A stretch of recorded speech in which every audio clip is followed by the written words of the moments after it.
Hey guys, what is up? Fake News Records here, back again with a every CD I review. We're back on a little bit of a grind today. I'm going for you prog fans because I know it's been a minute. Been a minute. Oh my goodness. And we are talking about some old school. So if you didn't like Sabotage much, if you want to say that's a little proggy, we got something different for you today. We got some old school, some really really good old school prog. We're talking about Yes's Relayer, my absolute favorite album by Yes. Um, this album is such an interesting album. Of course, releasing in November and December of 1974. And then, of course, this is the first album to not feature Rick Wakeman after he left. And, of course, instead, we have Patrick Moraz following up the kind of classic lineup of John Anderson, Steve Howe, Chris Squire, and Alan White. This album is so unique in their catalog, in my opinion. Um, First of all, featuring that 20. I mean, this is kind of their classic setup with Close to the Edge in this album. Kind of have that 20-minute song followed by a couple of others that are shorter on this album. They're still pretty long. They're both like 10 minutes long, but we got Gates of Delirium, a song that focuses on war, a song about war, but not. It's weird because I think John Anderson says it's not a commentary on war. It's just like a war song, and it's very interesting. It's almost like I guess I don't want to say the Battle of Evermore. That'd be crazy, but maybe it is like that. Of course, this song is broken into three parts.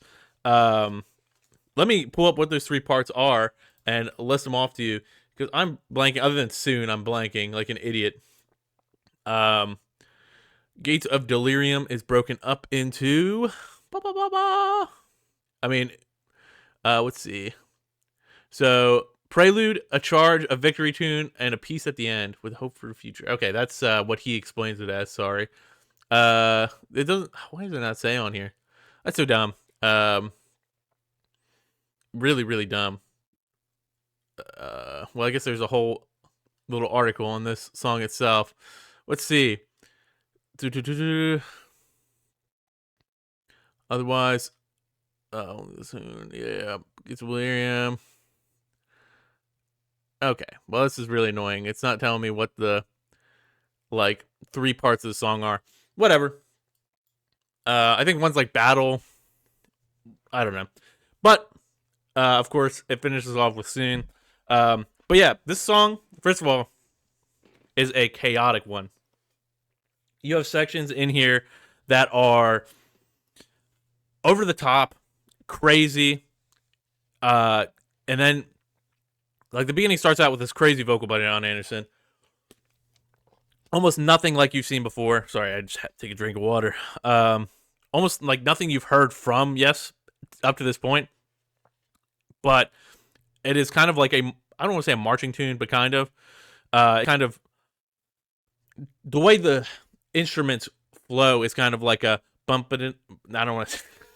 That was definitely wrong, but and then you get into a longer instrumental, probably like a 8-minute instrumental section, where it's just kind of going through ups and downs until you finish off with that beautiful, calming, soothing track soon. Which, first of all, I didn't know this album was so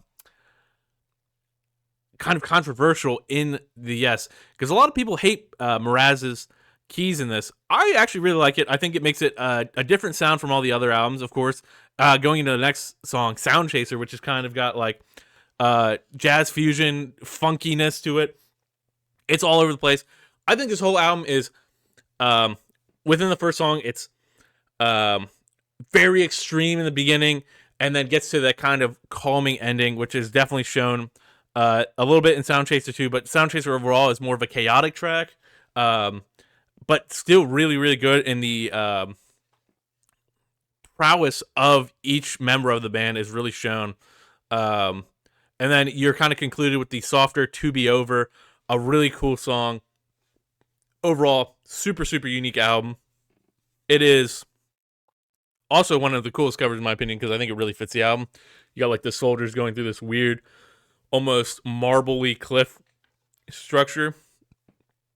And This album, I know, like I said, it's probably one of my favorite Yes albums of all time, which is tough because Yes is an amazing band. They've released a bunch of albums in different genres too. Like I think 91210 is a great album as well. Did I just say that wrong? Is it 91218? I could just be a terrible human. 90125. Jesus. I'm sucking today, guys. I'm sorry. I'm all out of my juice, I guess, today. But yeah, this album is awesome. I will say, for some reason on Google, this is hard to pull up a high res image. This image looks like shit if it's not shrank down to this size. But yeah, this album, oh my goodness, I do love it. It is really up there. It's one that goes around, like, because Close to the Edge is such a S tier album. I just love the chaos in this album, and I love the way almost you get that payoff at the end of Gates of Delirium and the whole album itself. So I would definitely have to put it in S tier. For me, and I know it might be crazy, I love old school prog, and I love Yes. Yes is probably one of my favorite bands of all time.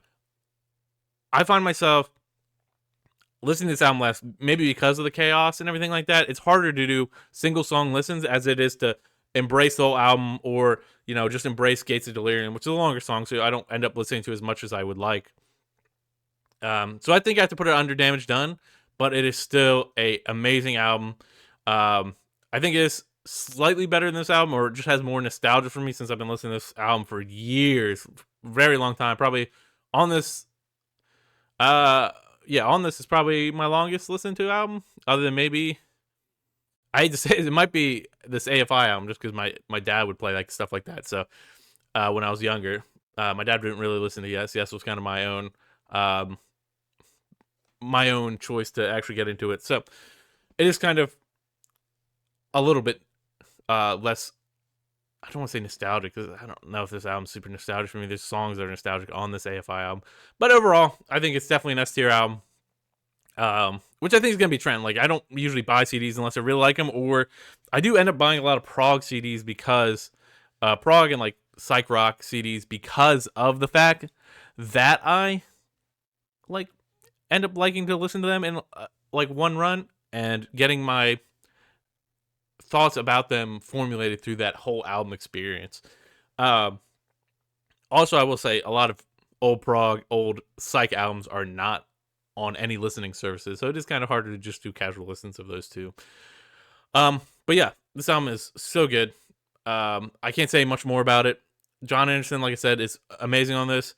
I feel like probably the most undershown part of this is Chris Squire. I feel like some of the bass lines on other albums are just better. But overall, still a really cool album. I do love this, and I think if you guys haven't checked this out and you're big prog fans, definitely check it out. But that's all for today's video, guys. Stay tuned for more. I don't know what we'll get into next episode, but we'll try and switch it up a little bit. Maybe get away from death metal and prog, and maybe go to like a traditional rock album maybe or something.